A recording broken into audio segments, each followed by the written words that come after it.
برشا حان وقت الثقافة العامة. هل تعلم؟ مرحبا بك رمزي.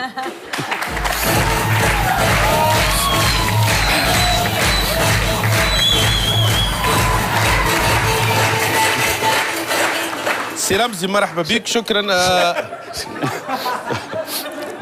كفيتك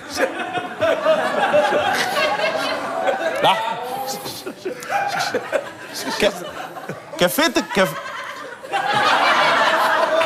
لا عاد خلينا نقول كلمة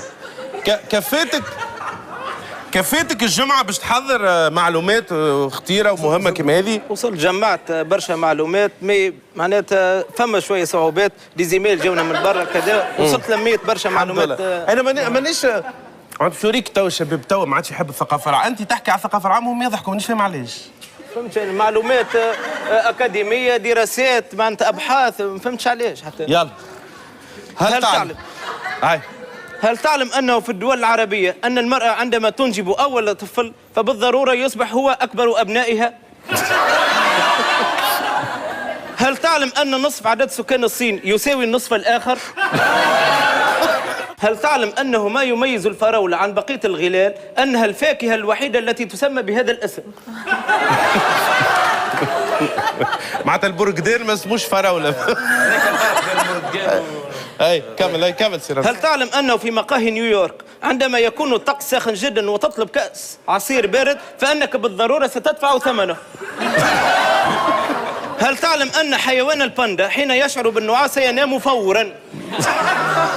هل تعلم أن المواطن الأرجنتيني عندما يسمع خبرا مفرح سيشعر بالسعادة؟ هل تعلم أنه في الدول المتقدمة الحضرية يباع الدواء في الصيدلية؟ هل تعلم أن في بلدان الخليج عندما تشعر بآلام في أسنانك عليك الذهاب فورا إلى طبيب الأسنان؟ مش بالخليج.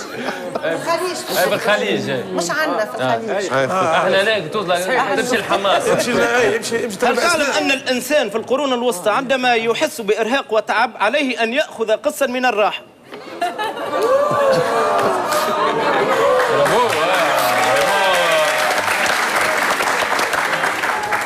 هل تعلم أنه دراسة علمية أمريكية أثبتت أن البرنامج الدراسي الابتدائي يختلف تماماً عن البرنامج الدراسي الثانوي؟ هل تعلم أنه في السودان هل تعلم هو حتى النيفو كمل والله لا نعلم. يلا كمل النهاية. هل تعلم أنه في السودان عندما يموت أي شخص تتسلم عائلته الجثة؟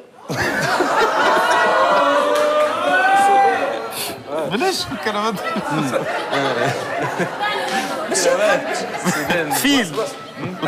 فيل ايه معناها هو توك ياكل الدماغ شكون يسلمك بالضبط انت. هل تعلم انه كان مش انت معناتها رانا غارقين في الجهل سي رمزي؟ الحمد لله تصفيقه كبيره على هل تعلم.